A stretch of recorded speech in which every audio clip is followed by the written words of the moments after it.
Hey y'all, it's primetime Deion Sanders here to break down this conversation I had about my coaching experience and hardships in the Pivot podcast. Lately, technology has advanced greatly and I keep hearing about this thing called AI. Just for the record, this long episode was summarized using PodFast, an AI content summary tool. 2023, huh? So, picture this. I'm standing here right after getting my amputated leg worked on, living my new normal. And you know what's great? We got a whole medical team on the second floor ready to handle anything that comes our way. But let me tell you, I don't play around. If I see a problem, I bring it right to the forefront. Now, let's talk about academics. These kids nowadays have most of their classes online, but you know what? We've got an academic center right here where they can get all the help they need. And guess what? They can still focus on their vlogs. You see, if you don't care about your education, why should I? To succeed, you got to understand that academics open the door to your dreams. It's like taking a center fielder who can track down a baseball and expecting him to track down a football on the field. It just doesn't work that way. When it comes to recruiting, I look at more than just size. I look for players who have excelled in other sports too, like basketball and baseball, because those experiences shape them differently and give them unique skills. I want players who see the bigger picture, who understand the importance of teamwork. I once had a kid who was all about himself, asking what he needed to do to be the man. Well, I told him this ain't the school for that. And you know what? He walked out. Sometimes you got to make tough decisions. Now let's get real personal. I'm sitting here talking with a player and his parents, and I'm in the middle of it all. It's like an interview, but we're all interviewing each other. I ask those tough questions because I need to know if they're ready to be a part of the team, a part of something bigger than themselves. It's all about finding that common ground, that unity. And let me tell you, when a player believes in me and trusts me, it means the world. It means they believe in themselves and their potential. But here's the thing. It's not about one location or one school. My calling goes beyond that. I'm called to inspire and uplift kids from all backgrounds. It's not about the claps or the cheers. It's about making a difference in their lives. And let me tell you, leaving Jackson State doesn't mean leaving that hope behind. We made progress while I was there, and that progress can continue. It's about finding quarterbacks who can throw that ball and graduating young men who can play on the big stage. So to all the HBCUs out there, take what I've left behind and build on it. It's not just about me, it's about creating opportunities and changing the game. The business model needs to change. We can't keep making excuses. We have to make the most of what we have and work towards a brighter future. And trust me, I'll be right there, cheering you on every step of the way. Because at the end of the day, it's not about me, it's about us, the team. When I was chosen to coach at Jackson State, people were drawn to me because they knew I was the best cornerback in the game. But let me tell you, being a successful coach at an HBCU isn't easy. We don't have the same resources as big schools like USC or Oregon. We can't just throw money at linemen and disrupt the team structure. It's a fine line to walk.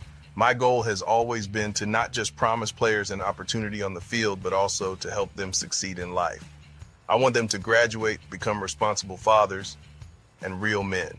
I teach them values like respect and discipline, and I want them to own their own businesses.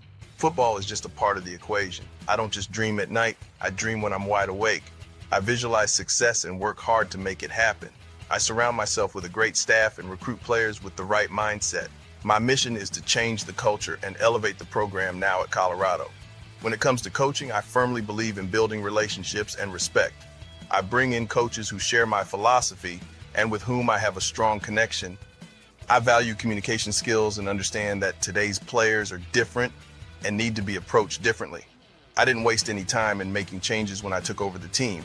I told some players they weren't a good fit and brought in my own people. I'm focused on changing the people first because they're the foundation for changing the culture. I'm a charismatic and driven coach who wants to bring success. I believe in building relationships, developing character, and visualizing success. I assemble a staff that shares my values and isn't afraid to make changes. I'm not just a winner on the field, but in life as well. Let me address something else. I'm not disrespectful, I'm just honest. I believe in telling the truth, even if it may come off as disrespectful to some. I'm all about keeping it real. But let me share a situation with you. I walked into some individual rooms and found a guy listening to music on his phone during a meeting. I was like, are you kidding me? You can't be doing that. I let them know that bringing a boombox into a meeting would not fly in my book. I'm all about setting standards, and holding people accountable. Change is essential too. I've been through different stages in my career, from high school to college to the NFL, and I had to adjust along the way. My commitment to excellence remains unchanged, but I've learned how to communicate with different people.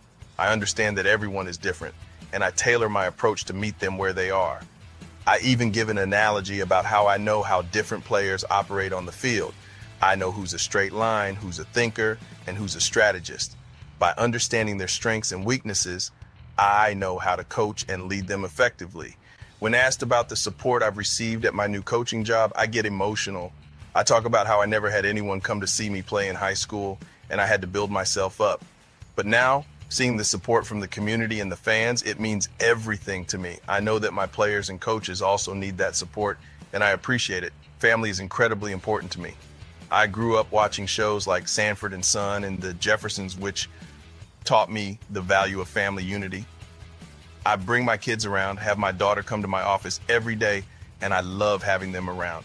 Now let's talk about my sons. People say they're only playing because I'm the coach, but that's not the case. I'm tougher on my kids than anyone else. I hold them to the same standards as everyone else on the team. I don't change the rules just because they're my sons. I want them to understand that life has rules and consequences, and I'm preparing them for that. And finally, let me address the criticism I received for announcing my move to a new coaching job before a championship game. I explained that I was honest with my team and had obligations to fulfill. I let people get their hate out, and then I showed them the video of the team celebrating together. I wanted to show the country what it really was like inside the locker room, all the love and gratitude. In my journey as a coach and a father, I've learned the importance of being there for your children, the value of family, and the significance of honesty and hard work. And that's what I bring to the game, both on and off the field. Thank you for listening to this PodFast of my conversation in the Pivot Podcast. If you enjoyed this content, please like and subscribe. See you next time.